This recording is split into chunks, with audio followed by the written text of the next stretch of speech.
You're listening to the AdCast with your host, Elliott. All right, everybody. I've been talking about her, and she's finally here. If you're wondering who I'm talking about the Instagram wordsmith, the creator herself. I've been admiring Kezia for a long time on social media, and I think I told her right before we started going live, like, I should be like an auditor. I probably read everything that she put on Instagram, but her career just doesn't stop there. She's a brand strategist. She's a creator. She's an influencer. And I'm proud to like call her a friend right now. On the line with me today is Miss Kezia Israel, and I call her Kizzy. Kizzy, welcome to the AdCast today. How are you doing? Thank you. Thank you for having me. I'm doing well. Thank you. Oh, why wouldn't I have you? You're amazing, man. You're amazing. If for those people who are not familiar with who you are and what you do, would you mind educating everyone on and who Kezia Israel is? So my name is Kezia, or you can call me Kizzy. And I'm a verbal identity strategist, former brand strategist, former graphic designer. And I do messaging for FinTech companies. Now, for those people who don't know exactly what FinTech is, let's tell them about FinTech, because right now it is blowing up. So FinTech, I hope I get this definition right. FinTech is basically how using technology to automate the delivery of financial services. Mm-hmm. So it just makes financial access to financial services a lot more easier. One of the big FinTech companies was one that was called Cabbage, and this is how serious that FinTech companies are. Mm-hmm. Is that you would have huge brands like American Express just come along and say, I'm attracted to that, or other FinTech companies like Affirm. Yeah. And do you think like that the whole FinTech space, like this is the future of lending now? Is that it? Definitely. And it's funny that you said Cabbage, because I worked with them as a customer. So I'm familiar with them. So I do think this is the future of how it is, because we see like where the trend is with like AR, VR, AI, and just technology is really blowing up and transforming a lot of different industries. So I do think that this is the trend, and I'm just trying to, keep up. The one thing about technology is it's definitely hard to keep up with. I first got you mentioned VR, and just recently, like our family, we got this Oculus from Meta, formerly Facebook. Mm-hmm. And I'm telling you, it is a different kind of experience. And if this is a glimpse into the future of what's about to happen, and then couple that with FinTech and how ads are changing and brands are starting to re-strategize, more and more people like you and I, we are more needed now than ever, right? Definitely. How does VR come into play when you're talking FinTech? How does that work? I'm not sure. Because I recently pivoted into the FinTech space, so I do have a lot to learn about the industry as well. Mm-hmm. I just know that I write well. If I could, toot my horn a little bit, I love to write, and I love to simplify the tech jargon and just make it simple for people like me who aren't really familiar with the industry, so that, we can understand. You are a wordsmith. Don't take that away from yourself. I want to ask you this question too.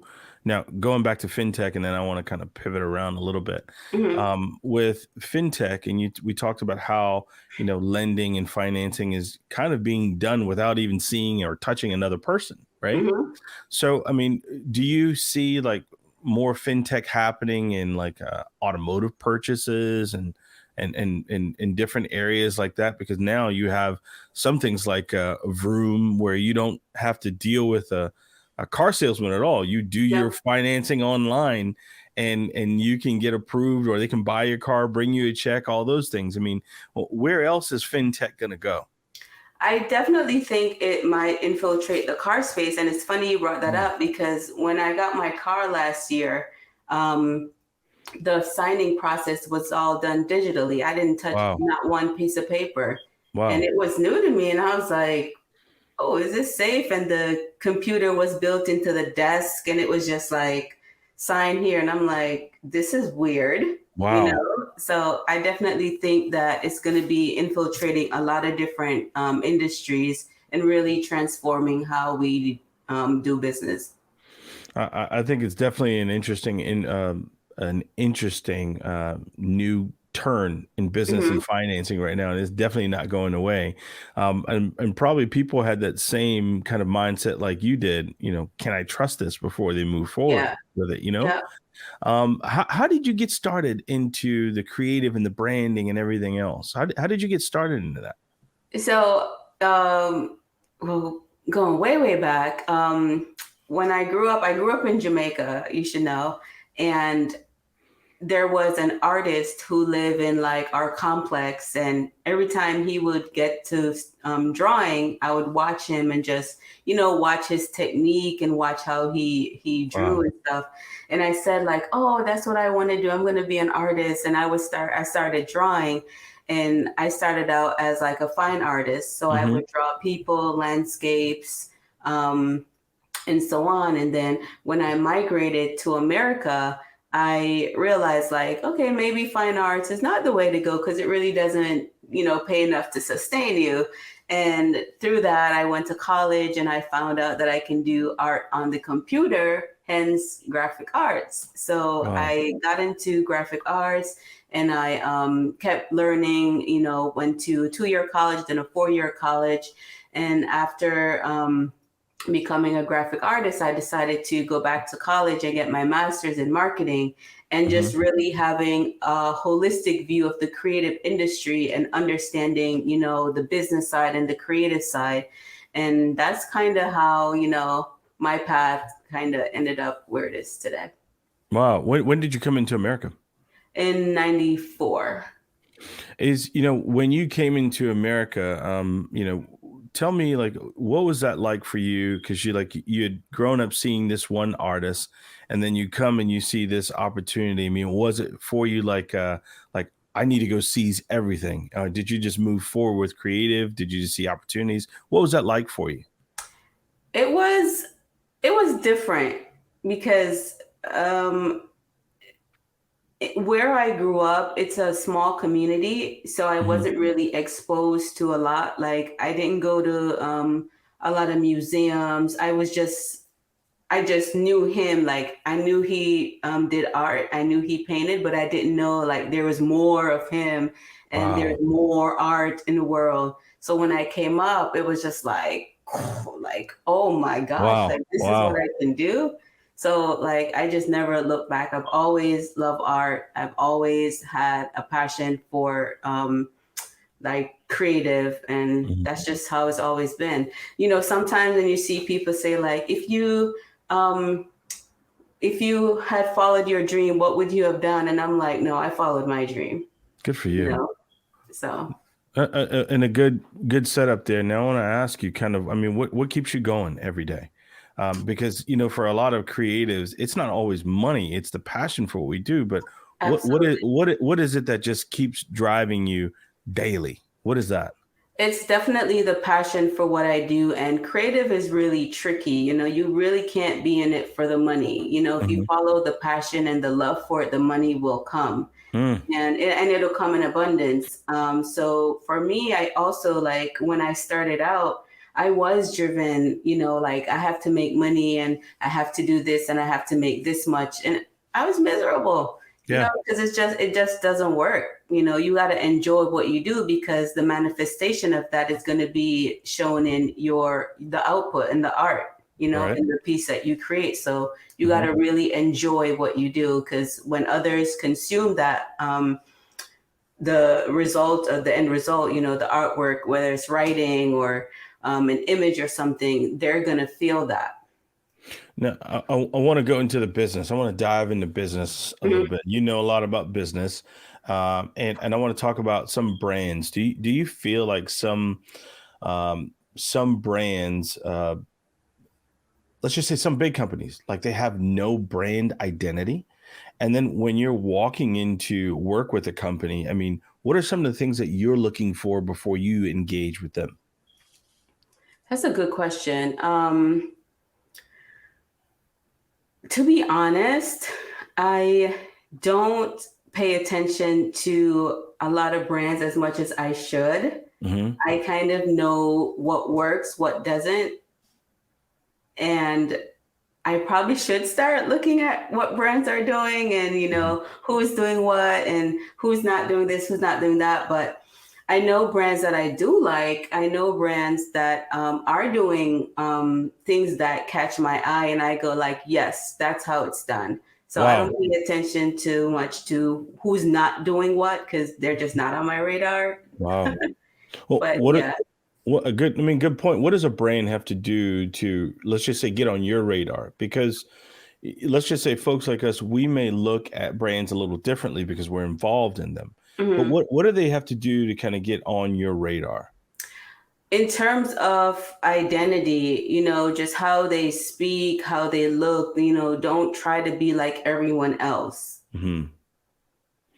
And I get a lot of emails, from companies because I sign up to them to keep up with how they write emails, like the language they use and stuff. And it's just all the same. It's just boring. And I'm like, yeah, I'm not doing that for my clients and I'm not doing this. And some of the stuff I write about, is inspired by that. Like, don't do this, because it's boring. It's whack. Yeah, there's, I know you're friends with Chris Doe. And then one of the things that, I've heard him, do some teachings on, and I've seen some content from you is that people believe that their logo is their brand. Yes. Right. They believe their logo is their brand. Let's talk about that now. I mean, what determines a brand for them? I mean, is it just a logo? Is it an ad? I mean, what determines a brand? The overall look, feel, what you say, what you do in the minds of the prospect, like how they perceive it. And when you do branding, you are influencing that perception. So if there's no branding done, if there's no activity to influence the perception you want them to have, you will have a brand. It's just not going to be the one you think you have. And people in their mind think they have this brand that's completely different from how people see them. Do you think some people get confused because some people, they may feel like, okay, well, I advertise, but they see that as branding. Yeah. I mean, is there a big difference there on just, your branding? This is your voice. And then, you're just running a commercial here. I mean, do you see a big difference in the two? So whenever you step out to do any like all marketing is branding, but not all branding is marketing, because when you add the call to action, you're marketing. So in essence, they are branding. It's just not the branding that they think they're doing. So when they run ads and there's no messaging, well, you're really not doing yourself any favors. It's just wasted dollars.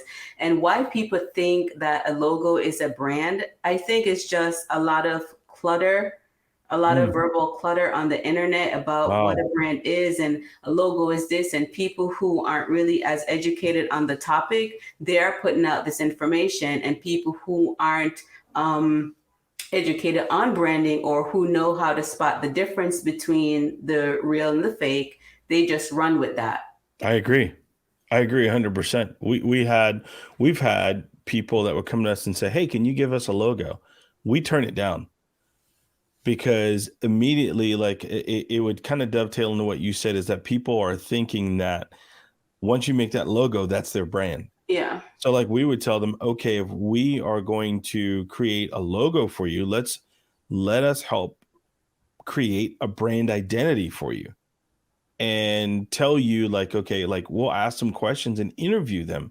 You'll be amazed at how many people just have no idea. Yeah. Yeah. I mean, they just have no idea. But I think, do you think some marketers are wrong because we don't teach them the difference, or do you think some marketers just don't know the difference themselves? Both. Some marketers are wrong because they're driven by money, and it's just like, if you're going to pay me to give you what you want, I'm going to give you what you want. And some marketers don't know because because when I went back to school to get my master's in marketing, it was a lot of overlap, and I could tell that my fellow students, colleagues, they didn't know anything about branding, and it's just like, this is interesting. Like, Wow. we need to have like some kind of branding in the marketing curriculum in colleges, because there's a disconnect, between the branding team and the marketing team, and some of them just don't know. Do you think there's still relevancy now in college with someone being a marketer? And I only ask that because I had someone say to me, like, okay, do I need to send my kid to school to be in advertising and marketing? And my answer was no. And it's not to take away from anything that anyone goes to college for. I think really you have to really put yourself in that space. That's my opinion. You have to put yourself in that space and really immerse yourself in sociology, how people respond to things, Yep. design, everything else.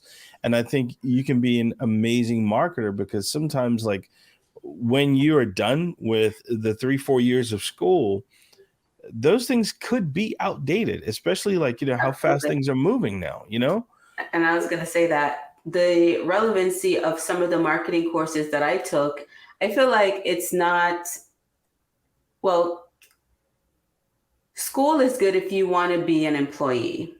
If you want to run your business, I don't really see the need. I should say that college. Wow. I went through grad school and I'm looking back like, fudge, why did I spend all that money?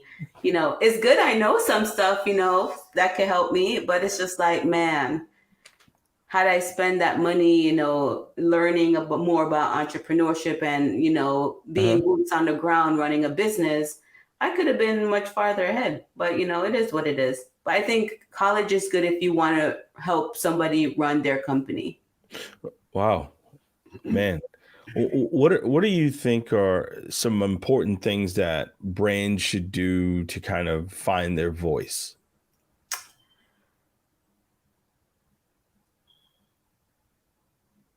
Some important things that brands should do to find their voice. Know who your personality is first and foremost. You got to know the distinctiveness of the personality that you are hoping to convey. Knowing your audience, what they respond to, how they respond to you, what their personality is also, so that, you can align with their beliefs, ideals, values, and whatnot.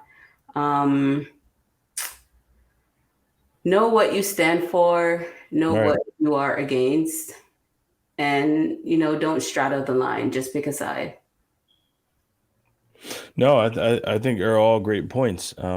There's in the last, let's just say last 2 to 3 years, I feel like I've seen some brands just become so confused, especially after things like, where Black Lives Matter, you had, George Floyd's death that was instrumental and sparked a lot of, needed change, and attention and change.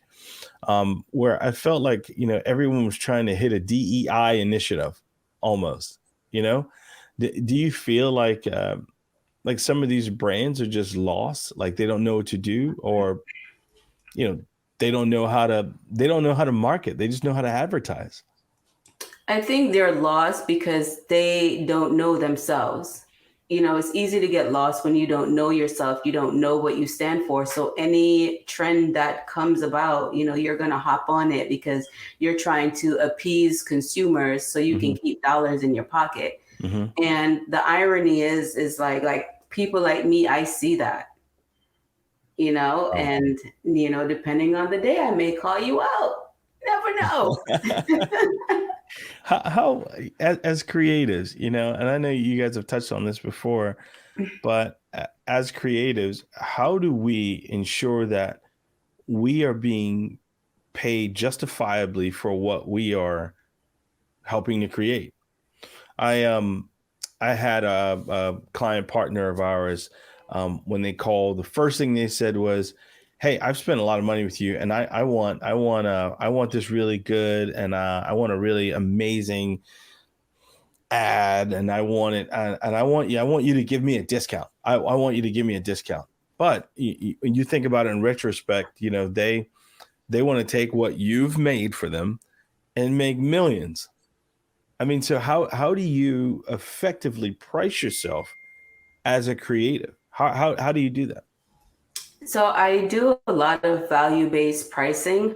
So the price is based on the value. Like, what is the value to you? Like, what would be the loss if this doesn't work out the way you want it to? What would be the loss if I don't do it? What would be the loss if someone else does it, but it's not at the same quality? So it's not about what I can do or how much I'm going to charge you per se, or how long it's going to take me to do. It's what's the value to you? How much is it worth to you? And if we align, then we work together. And if we don't, then we part ways, right? Yeah. In a day and age, because there's always going to be somebody who's going to do a decent job and cheaper. Yep. Than you would. Exactly. So, I mean, is it where you're competing against these other people, or are you just saying, hey, this is my price. I'm amazing at it. You came to me. If you want me to do it, this is just it. And if not, good luck. I mean, absolutely. What happens? What happens there? Absolutely. And, it's easy to say it now because, when you have experience under your belt, you can pick and choose, who you work with. But, when you're starting out, it's a little bit harder because one, you don't have the confidence. Two, you don't have the flow, the amount of the influx of clients coming in. So you tend to be a little more desperate and, you discount and you cut your prices because you're trying to appease and win the client. But I think even starting out, you can set your boundaries and put your foot down, be like, no, it's not going to be that much. It's going to be this much. And if you are not okay with it, you can go somewhere else. Imagine if we all did that, Yeah. Then there wouldn't be anyone coming to us making demands, talking about this is how much I'm going to pay or this is what I can afford. It would be no. We don't go to doctors' offices and do that. No, that's true. I made this comment to my wife before. I said doctors are the best salespeople. No one is negotiating the price of that knee replacement. Exactly. They're just not doing it. If the doctor says he's got to do heart surgery on you, you're like, the only day you're negotiating is when you're going to get it done versus, exactly. Hey doc, can you take 15% off because I'm a repeat patient? No exactly. One's doing that, It doesn't happen. And that's the mindset we got to have. You have to. And I think sometimes it's like you made a great point where some people just don't get that opportunity often, and you made a great pivot, in your business. And when you were actually working with, more African-American females. And I want to ask you this question too. Do you ever feel like, like sometimes like you have to be really, really good to be able to get the attention with your creative and your mindset to be able to just say, hey, I should be able to bid on that job too? That's a good question. Knowing what I know now, I wouldn't necessarily say you have to be really good, but I think your positioning have to be really good. Wow. Because you can get certain opportunities based on you being good, but people notice people who stand out, and that ties back to positioning. Now, I love that. I love that. Now let's talk about positioning. Now let's explain to people exactly what positioning is. So positioning is how you are remembered in the mind of your audience, what they know you for. So, for example, we all hear about brand strategists. Everybody's a brand strategist these days. Before everyone was a graphic designer. So when everyone stopped like, oh, I want to be a brand strategist, and everybody's a brand strategist. And I'm like, this is interesting. I don't like to blend in. Right. I don't like to blend in. So I'm like, so what can I do to stand out? Like, how am I going to stand out and make a difference? Like, what are my strengths that I can bring to the forefront? And that's how I came up with verbal identity strategist. And everybody is like, what is that? What is this? And it's just like, it's been uphill ever since. Dude, I like that verbal identity strategist. I like that. You made a post on your Instagram, and I love watching your carousels. And I'm going to make sure, in the show notes, we put your Instagram handle out there. But one of the things that you had said was, you don't deserve a new client, and here's why. And you went through these different steps on when someone doesn't deserve a new client. It says, why don't you have new clients? And then it went on. I think it started. It was like, you see them as a meal ticket, you know, or you don't invest in self-improvement. All of these were so powerful. I mean, I want to be able to bring these to you, but tell me exactly what was the headspace like, and exactly what you meant, because I think that one carousel was so powerful. It was almost enough to make people say, I need to stop and check myself for a little bit. The first one you said was, you see them as a meal ticket and not a strategic partner. Tell me about that. So a lot of people, when everybody's questions, how do I get new clients? How do I get new clients? It's like, what are you doing to get new clients? Like, when the clients come, are you providing value? What are you getting new clients for? Because people like to say, charge your worth, level up, do this, do that. And it's just about the money. It's not about making a connection or helping the client, grow their business, achieve their goals. It's just about the money.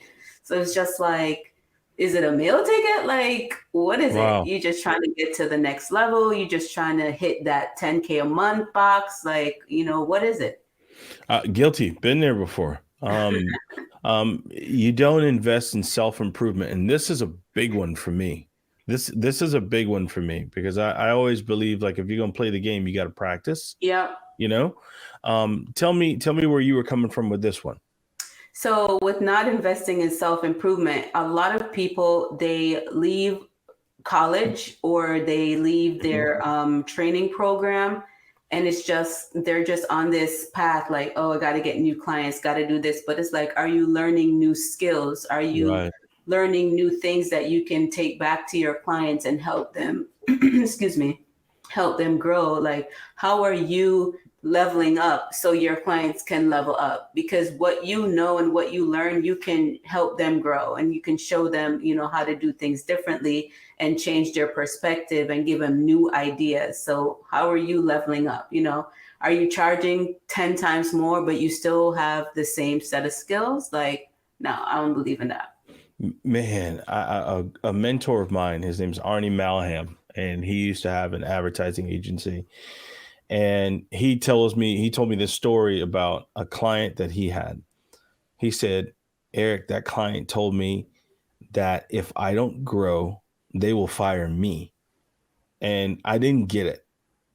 But then when he broke it down, he said, because that client intended to grow. And if that client was growing and his agency was not growing, not just in people, but in value that they're providing, he said he was going to get rid of them. And he said the minute he told me that, I got the message, and I made sure that we always grew, not just the bottom line, but the people as well, And I think that's a huge one. So when I saw that line, that one was really, really big to me. Yeah, really big. Absolutely. Another line that you said in that same post, it was, you don't deliver on your promises. Yes. So people like to talk a big game. Oh, we're going to do this. We're going to do that. We're going to do this. And then it's later on, oh, wait a minute. Weren't you supposed to do this and that? And I'm around some of these people, and it's really? You need new clients? What did you do for that last client? Did you deliver? Stop. I know exactly what you mean now. What about if you don't take care of the clients that you have? That's one of the things you posted. And I remember they always said to me, if you don't take care of your garden, the weeds going to take over.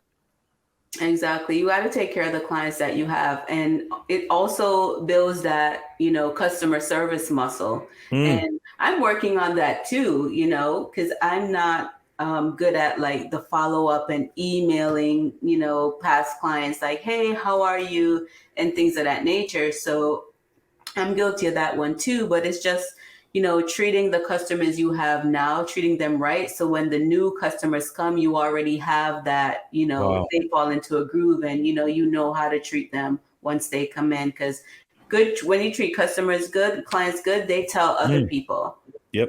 So.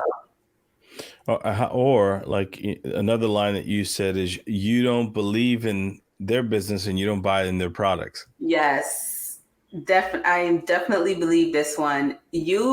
I don't know how you can work on somebody's company or their brand or their products and you don't believe in it. Just don't do it. I think it's just being like, you're just doing it for the money. If I don't believe in your company, I don't believe in your vision, I'm not working with you. I'm sorry. Wow. And if I do work with you, I'm going to buy your products. I'm going to rock it. I'm going to tell everybody about it because I believe in it. Yeah. Your endorsement should mean something. Exactly. Yeah. Partnering with someone, having them on your partner or client roster, that's an endorsement as well. You're hiring one another. Exactly. They hired you because they believed in you and you were working with them, hopefully because you believed in them, not money first. We got to make money. I believe, we have to make a profit, but at some point, we have to have purpose as well too. Yeah. And know what we're doing. It's just not all money, Yeah. And the last line, and I'll leave that post alone because that one just kind of stood out. It was just people, and you mentioned a little bit earlier, it's like people want to charge more, but still deliver, mediocre work. So I want to charge you 2025 prices, but I'm going to give you 2005 services almost. Exactly. And we see that a lot in our space where people like, okay, now they're a brand strategist and they just want to charge $10,000 for strategy. And I'm like, well, what am I getting? Like, what are you giving people for $10,000? So we got to be mindful of that. Like, yes, we want to charge more and we want to increase the perceived value, but we also got to increase the actual value. If someone's coming to us, what kind of value should we give them? What should we give them without giving them too much? Well, it depends what they're coming to us for. Are they coming for direction? Let's just say if you had someone coming to you saying, look, man, my marketplace is crowded, just almost anything else, and I don't stand out in the marketplace. And I hear you're the best, can you rebrand me, So we got to figure out what's going on. Why don't you stand out? And what would you like to stand out for? Like, how would you want to be known? And just really getting under the hood to see what the real problem is. Because sometimes they come to you and they think they have this problem, but it's actually something else. True. Or it's, we're not getting to the root. True. So we can't put Band-Aid over any problems. We have to get to the root, find out what it is. And depending on the service, is it consultation? Is it work? Then we go from there. And the next one is a two-part question. Like, what if people are not willing to change? If they come to you and they say, this is what I want, but they're not willing to change. And while you're doing your due diligence, you find out that there's some more underlying things on what's causing them to not be successful versus the one thing. So if they're not willing to change, could you still work with them? No. And one of the things that my mentor told me one time, he was like, don't work with small-minded entrepreneurs. They just don't want to change. They don't want to make any improvements. They'll complain that this isn't right, this isn't working, but then they don't want to make the improvements because they're either scared, they're not ready, they don't want to grow. So just don't work with them. And I'm fine with that. No, I agree with you. Man, you see, I told you, you're like a wordsmith, you see?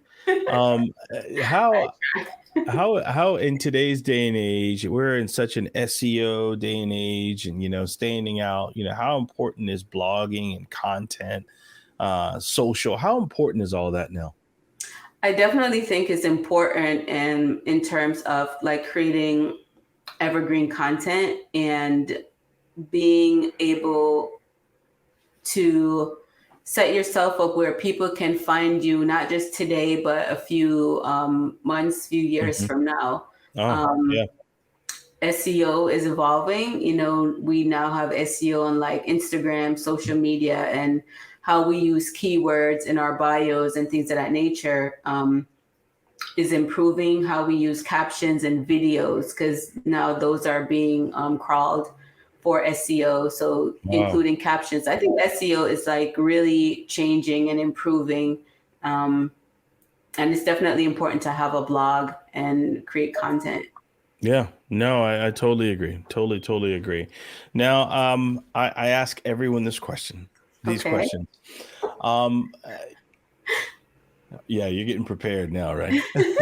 Now, I want to ask, like, because we're in such an instant gratification, I want it now type of age. Mm-hmm. So I want to ask you about, some mediums, and I want you to kind of tell me what you think. Like, for example, I'll ask you, like, how effective is radio nowadays? I'd like to hear your thoughts on these different mediums, and then I want to find out what your favorite social platforms are and why. Is that cool? Mm-hmm. Awesome. So let's start out with radio. I mentioned radio. So what do you think about radio today? I don't know where it's going because I don't listen to it anymore. So, wow. How about television? Netflix. Do you ever read the newspaper? No. How about outdoor billboards? Effective? Effective if I'm on the highway. Okay. Let's just say Google ads. Are they effective? If I'm not paying for it, yeah. Social content, SEO. Yes. Very effective. And out of the social media platforms, which one would you say is your favorite and why? I would say Instagram, because I connect with people. I'm more social on Instagram, I would say. And it's easier to show people not just the work side, but the off hours side, if you will, the private side. And so far, I'm having fun, and it's growing. So right now, it's my favorite. Could change in a year. Kizzy today. What would Kizzy today tell Kizzy from 5 years ago? Read more books. Wow. Take chances. Take more chances. Those are good. Learn at your own pace. Those are good. Those are really good. Sounds like you put some thought into that one too. Yes. All right. So, man, this is awesome, man. Now, what's on the horizon for you? What's next? So, on a surface level, I want to get my website done because I need to get that done. But on a more micro level, I want to do more workshops, teaching workshops, like showing people how to create carousels like the ones I create, brand voice workshops, brand naming workshops, and really diving into the verbal identity. Wow. That's, Kizzy, I love following your content. I love keeping up with you. I'm proud to talk to you. Love following you. Let's continue to stay in touch. Let's continue to stay in touch. Yes. And I want to just thank everybody, especially you, Kizzy, for just being on. Make sure you tell everybody those handles. I want them to be able to follow you. Tell them how to find you and follow you. So I'm on all social media as Kizkopop, Kizkopop. Instagram has an underscore at the end of the P because I had to delete the previous page because it was automated, fake followers, everything. So I had to scrap that, start from zero. So on all social media, Kizkopop, and on Instagram, Kizkopop _. Awesome. So I want to thank you again for being an amazing guest. I want to thank also the listeners of the podcast and for everybody giving us their most valuable asset, which is their time. So one thing we can't buy back regardless of how much money that we have. If anybody feels like this podcast has been awesome to them and they want to be able to share it, go follow Kizzy, one, to be able to see how much of a wordsmith she is, right? And also share this podcast out, because hopefully it can actually help one of those motivated marketers and aggressive advertisers out there. And you can listen to this podcast anywhere, iHeart, Google, Spotify, anywhere you listen to your favorite podcast. We want you to be able to tune in. Again, thank you to our guests. This is the AdCast. If you enjoyed today's show, be sure to give us a 5-star rating.